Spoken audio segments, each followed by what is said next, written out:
DCP साहेब आणि PI साहेब दोघांना काही प्रश्न विचारले होते ह्या पंचनामा आणि मेडिकलच्या संदर्भाने, आणि ते म्हणाले की आमचा तपास चालू आहे. जर तुमचा तपास चालू आहे आणि तुम्हाला आता कळलं की गाडी कुणाची आहे आणि माणूस कोण होता, तर तुम्ही सेक्शन वाढवत का नाही? तुम्ही आरोपी अजून एक वाढवत का नाही? तर त्यावर ते मौन आहेत. स्वाभाविक आहे. कदाचित होम डिपार्टमेंट पेक्षा बावनकुळे साहेबांची ताकद थोडी भारी पडत असेल, त्यामुळे संकेतचं नाव FIR मध्ये नव्याने घ्यायला आणि सेक्शन वाढवायला ते नाकारत आहे. सकाळी मला काही प्रश्न विचारले गेले. सकाळी विमानतळावर काही पत्रकारांनी प्रश्न विचारले आणि ते म्हणाले की जितेंद्र सोनकांबळे हा तक्रार मागे घेत आहे किंवा मागे घेतली. मी म्हटलं तुम्हाला कुणी सांगितलं? ते म्हणाले ऑफ द रेकॉर्ड. काही माणसांना चिंता फार असते की ऑफ द रेकॉर्ड तक्रार मागे घेतली म्हणाले. राजे हो, हे नीट समजून घ्या. According to Indian constitution CRPC 169 ने तरी तुम्हाला तपासा अंती ABC ची समरी करून त्याचे रिपोर्ट देऊन तपासा अंती तथ्य आढळून आले असे म्हणत तुम्हाला त्याचा अहवाल द्यावा लागतो, तर एखादी FIR रद्द होते. किंवा 482 मध्ये जाऊन ऑनरेबल हायकोर्ट कडे तुम्हाला त्याचं प्रोसिडिंग करावं लागतं, प्रोसेस करावी लागते आणि मग तिकडनं FIR रद्द होण्याच्या साठीचे कारवाई केली जाते. पण ज्या अर्थी फिर्यादीने फिर्याद मागे घेतली असं तोंडी सांगून एक अफवा पसरवली जाते, त्या अर्थी जितेंद्र सोनकांबळे या फिर्यादीवर प्रचंड दबाव केला जातोय. जितेंद्र सोनकांबळे हे अनुसूचित प्रवर्गात येतात. उलट या सगळ्यांमध्ये एका अल्पसंख्य अनुसूचित माणसावर कमालीचे दबाव आणण्याचा प्रयत्न केला जातो.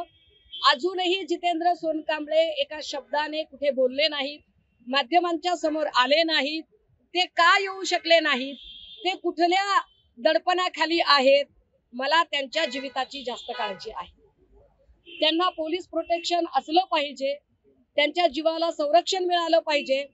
आणि बावनकुळे साहेब जर म्हणत असतील की तपास निरपेक्ष व्हावा, तर आपल्या सगळ्यांच्या माध्यमातून मी पुन्हा एकदा बावनकुळे साहेबांना हे स्पष्ट केलं पाहिजे की बावनकुळे साहेब, खरंच तपास निरपेक्ष व्हावा इच्छा असेल आणि तुम्ही खरेच कायद्याचे धनी असाल, गृहमंत्री फडणवीस साहेब, जर खरंच तुम्हाला कायद्याची चाड असेल, तर तुम्ही DCP मधने यांना आदेश द्यावेत की संकेत बावनकुळेचे नाव आरोपी म्हणून वाढीव वर्ग करा, अजून सेक्शन वाढवा.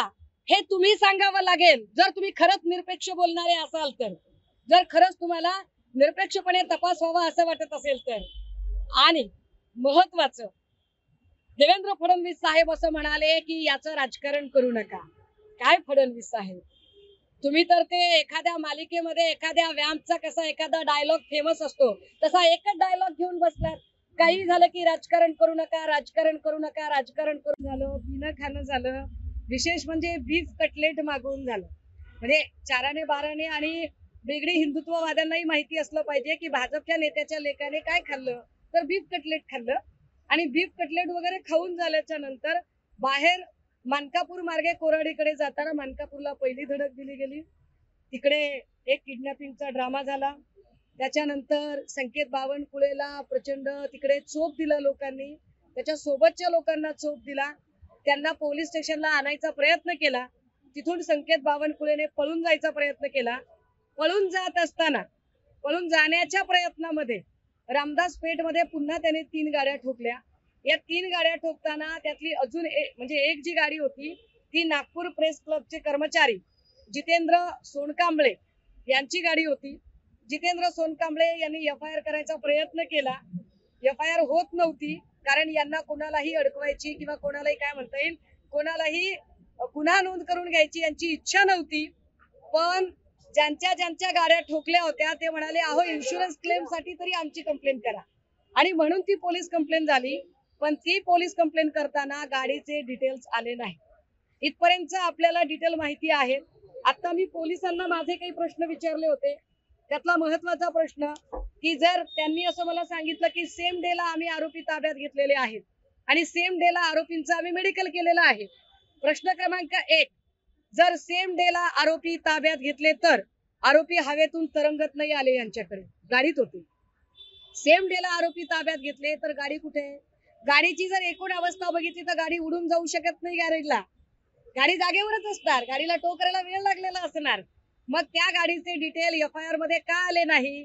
PI चंद्रकांत चकाटे काय लपवतायत? मुद्दा क्रमांक 1. मुद्दा क्रमांक 2, मेडिकल साठी 3ही लोकांना का पाठवलं नाही? फक्त रोनित आणि अर्जुनलाच मेडिकलला का पाठवलं? संकेतचं मेडिकल का केलं गेलं नाही? जर पोलिसांचं म्हणणं आहे की गाडी एक जण चालवत होता तर मग मेडिकल एकाच करायचं होतं, 2 मेडिकल का केलं तुम्ही? 3रं मेडिकल केलेलं नाही. मुद्दा क्रमांक 3, हे सगळं होत असताना अपघाताची गाडी स्पॉट पंचनामा व्हायला पाहिजे, गाडीचा पंचनामा व्हायला पाहिजे. यात गाडीचा पंचनामा केला गेला नाही. गाडीचं वय अवघं 28 दिवसांचं आहे. ही गाडी अतिशय नवीन गाडी आहे, म्हणजे गाडीत काहीच बिघाड नव्हता. याचा अर्थ रॅश ड्रायव्हिंग आणि नेग्लिजन्सचा गुन्हा आहे याच्यामध्ये, की गाडी 150च्या वेगाने होती. एरवी आमचा 10ने वेग वाढला तर चलन फाडायला पोलीस तयार असतात. 150च्या वेगाने गाडी चालत होती. नवी गाडी अशी बंद पडू शकत नाही. रॅश ड्रायव्हिंग मुळे हा अपघात झाला.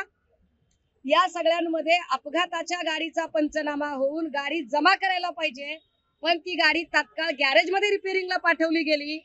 सोमवारी यावर ज्यावेळेला आम्ही ट्विटर्स आणि वेगवेगळ्या सोशल मीडियावरून आवाज उठवला तेव्हा ही गाडी पुन्हा पोलीस स्टेशनला आणली गेली.